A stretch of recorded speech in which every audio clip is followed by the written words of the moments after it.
G'day Crows fans, new segment, Doc's Diary, very original title.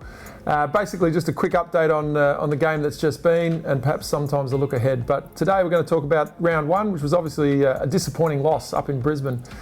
We played okay, probably not quite as well as we would have liked, and Brisbane got the jump on us, got out to a 2-goal lead. The rain came in and we weren't able to bridge that gap even though we came home with a bit of a wet sail.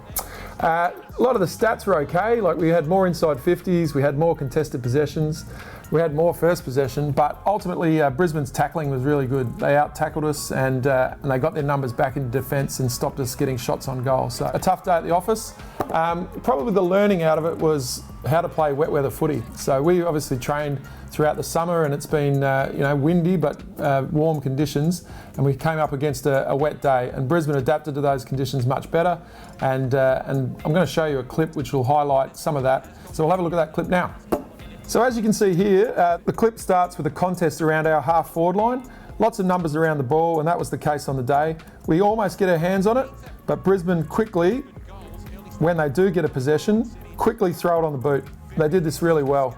We at times were over handballing the ball in those situations, whereas they, as soon as they got their hands on it, were able to kick it, and they gain about 40-45 metres with that first kick.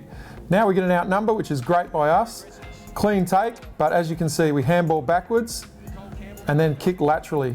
So our two possessions have equaled no metres gained, whereas their one possession is 40 to 50 metres gained. Now we're under pressure again. They get the ball and kick it forward long. Dana Cox, clean take, but then goes for another small handball, and once again the Brisbane pressure, really good. And so our three possessions have equaled far less than their two. A fourth possession for us, and a kick off the ground, but we're still not back to halfway. And when Brisbane get their hands on the ball again here, guess what? They're going to push it forward and then kick it off the ground, get it forward into space. Our defenders are under pressure, and all of a sudden the ball is deep in our defence.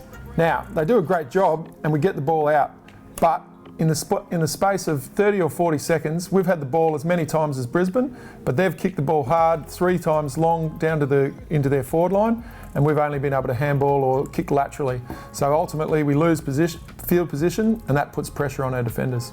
We get an opportunity this Sunday to come out at 4:40 at Richmond Oval, so a new venue. We'd love to see you there. We'll be finished by about 6:30, so you can get home, get the kids into bed on a Sunday night. It should be a great day. We'd love to see your support there. They'll be unfurling the flag from last year, but more importantly, we've got to get this season underway with a win, so we'd love your support to help us do that.